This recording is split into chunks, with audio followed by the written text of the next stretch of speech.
माता और बहनों, हिंदू धर्म में पूजा पाठ और तीज त्यौहार का विशेष महत्व है। शायद ही कोई ऐसा दिन हो जब पूजा पाठ न हो। धार्मिक ग्रंथों के अनुसार हर व्रत और अनुष्ठान का अपना अलग महत्व है। सप्ताह के हर दिन के अनुसार व्रत उपवास करने का विधान है। इसी तरह से शुक्रवार को देवी लक्ष्मी का व्रत रखा जाता है। इसे वैभव लक्ष्मी व्रत भी कहते हैं। इस व्रत को कोई भी कर सकता है। मान्यता के अनुसार वैभव लक्ष्मी व्रत को करने से जीवन में धन सुख समृद्धि में वृद्धि होती है। इस व्रत को करने से घर परिवार की आर्थिक स्थिति मजबूत बनी रहती है। इस दिन पूजा में देवी लक्ष्मी को सफ़ेद फूल, सफ़ेद चंदन आदि अर्पित किए जाते हैं और खीर का भोग लगाकर प्रसाद ग्रहण करते हैं। व्रत के दौरान उपासक को एक समय भोजन करना चाहिए। माना जाता है कि इस दिन माता वैभव लक्ष्मी का व्रत करने के साथ ही लक्ष्मी श्री यंत्र को स्थापित कर उसकी नियमित रूप से पूजा करने से व्यक्ति के व्यापार में वृद्धि और धन में बढ़ोतरी होती है।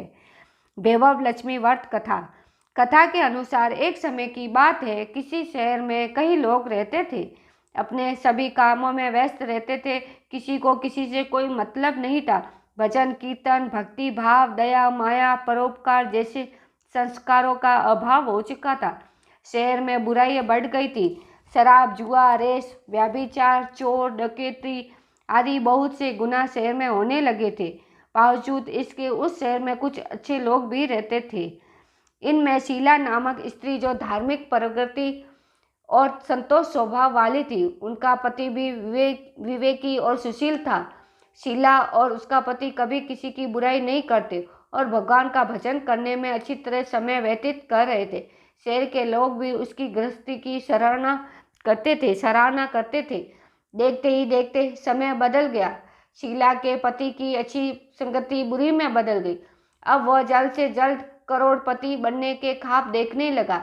इसीलिए वह गलत रास्ते पर चल पड़ा और फलस्वरूप उसकी हालत भिखारी जैसी हो गई। शराब, जुआ, रेस, चरस, गांजा आदि बुरी आदतों में शीला का पति भी फंस गया। दोस्तों के साथ उसे भी शराब की आदत लग गई। इस प्रकार उसने अपना सब कुछ जुए में गंवा दिया।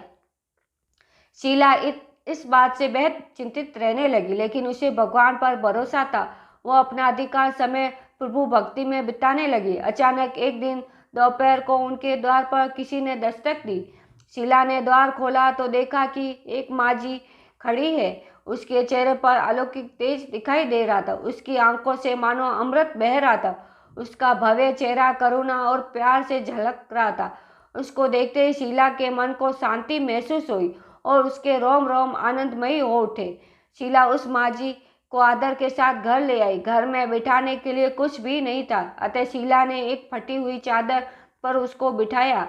माजी बोली, क्यों शीला, मुझे पहचाना नहीं?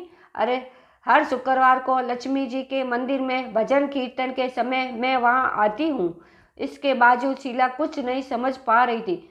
फिर माजी बोली, तुम बहुत दिनों से मंदिर नहीं आई, इसीलिए मैं तुम्हें देखने चली आई। माजी के प्रेम भरे शब्दों से शीला का हृदय पिघल गया। उसकी आंखों में आंसू आ गए और वह बिलक बिलक कर रोने लगी। माजी ने कहा, बेटी, सुख और दुख तो धूप और छाव जैसे होते हैं। धैर्य रखो बेटी, मुझे तेरी सारी परेशानी बता। माजी के व्यवहार से शीला को काफ़ी सबल मिला और सुख की आस में उसने माजी को अपनी सारी कहानी कह सुनाई। माजी के व्यवहार से शीला को काफ़ी सुकून मिला और उसने माजी को अपनी सारी कहानी बता दी। शीला के पूछने पर माजी ने उस व्रत की सारी विधि भी बताई। माजी ने कहा, बेटी, माँ लक्ष्मी जी का व्रत बहुत ही सरल है। उसे व्रत लक्ष्मी व्रत या वैभव लक्ष्मी व्रत कहा जाता। यह व्रत करने वाले की सभी मनोकामनाएं पूर्ण होती है। वह सुख, शांति और यश प्राप्त होता है। शीला ये सुनकर आनंदित हो गई। शीला ने संकल्प करके आंखें खोली तो सामने कोई न था। वो सोच में पड़ गई कि माजी कहाँ गई। शीला को तत्काल ये समझते देर न लगी कि माजी और कोई नहीं, साक्षात लक्ष्मी जी ही है। दूसरे दिन शुक्रवार था। सुबह स्नान करके स्वच्छ कपड़े पहनकर शीला ने माजी द्वारा बताई विधि से पूरे मन से व्रत किया। आखिरी में प्रसाद वितरण हुआ। यह प्रसाद पहले पति को खिलाया। प्रसाद खाते ही पति के स्वभाव में फर्क पड़ गया। उस दिन से उसने शीला को न मारा न सताया। शीला को बहुत आनंद हुआ। उनके मन में वैभव लक्ष्मी व्रत के लिए श्रद्धा बढ़ गई। शीला ने पूर्ण श्रद्धा भक्ति से 21 शुक्रवार तक वैभव लक्ष्मी व्रत किया।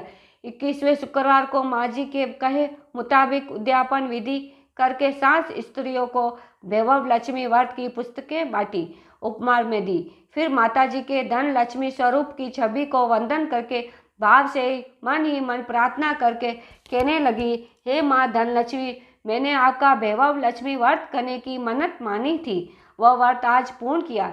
हे माँ, मेरी हर विपत्ति दूर करो, हमारा सबका कल्याण करो। जिसे संतान न हो उसे संतान देना, सौभाग्यवती स्त्री को सौभाग्य अखंड रखना, कुंवारी लड़की का मन भावन पति देना। जो आपको ये चमत्कारी वैभव लक्ष्मी व्रत करे उनकी सब विपत्ति दूर करना, सभी को सुखी करना। हे माँ, आपकी महिमा अपरंपार है। ऐसा बोलकर लक्ष्मी जी के धन लक्ष्मी स्वरूप की छवि को प्रणाम किया। व्रत के प्रभाव से शीला का पति अच्छा आदमी बन गया और कड़ी मेहनत करके व्यवसाय करने लगा। उसने तुरंत शीला के गिरवी रखे गहने छुड़ा दिए। घर में धन की वृद्धि हुई। घर में पहले जैसे सुख शांति छा गई। वैभव लक्ष्मी व्रत का प्रभाव देखकर मोहल्ले की दूसरी स्त्रियां भी विधि पूर्वक वैभव लक्ष्मी व्रत करने लगी। बोलो लक्ष्मी माता की जय, वैभव लक्ष्मी माता की जय। वैभव लक्ष्मी व्रत उद्यापन विधि 7, 11 या 21 जितने भी शुक्रवार की मन्नत मांगी हो उतने शुक्रवार तक यह व्रत पूरी श्रद्धा तथा भावना के साथ करना चाहिए। आखिरी शुक्रवार को इसका शास्त्रीय विधि के अनुसार उद्यापन करना चाहिए। आखिरी शुक्रवार को प्रसाद के लिए खीर बनानी चाहिए। जिस प्रकार हर शुक्रवार को हम पूजन करते हैं वैसे ही पूजन करना चाहिए। बाद में माँ के सामने एक श्रीफल फोड़े। फिर कम से कम 7 कुंवारी कन्या या सौभाग्यशाली स्त्रियों को कुमकुम का तिलक लगाकर माँ वैभव लक्ष्मी व्रत कथा की पुस्तकें एक प्रति उपहार में दे और खीर का प्रसाद दे। इसके बाद माँ लक्ष्मी को श्रद्धा सहित प्रणाम करे। फिर माँ के धन लक्ष्मी स्वरूप की छवि का वंदन करके भाव से मन ही मन प्रार्थना करे, हे माँ धन लक्ष्मी, मैंने आपका वैभव लक्ष्मी व्रत करने की मन्नत मानी थी, वह व्रत आज पूर्ण किया। हे माँ, हमारी मनोकामना पूर्ण करे, हमारी हर विपत्ति दूर करो, हमारा सबका कल्याण करो। जिससे संतान न हो उसे संतान देना, सौभाग्यवती स्त्री का सौभाग्य अखंड रखना, कुंवारी लड़की को मन भावन पति देना। जो आपका ये चमत्कारी वैभव लक्ष्मी व्रत करे उनकी सब विपत्ति दूर करना, सभी को सुखी करना। हे माँ, आपकी महिमा अपरंपार है, आपकी जय हो। ऐसा बोलकर लक्ष्मी जी के धन लक्ष्मी स्वरूप की छवि को प्रणाम करना चाहिए। बोलो वैभव लक्ष्मी माता की जय।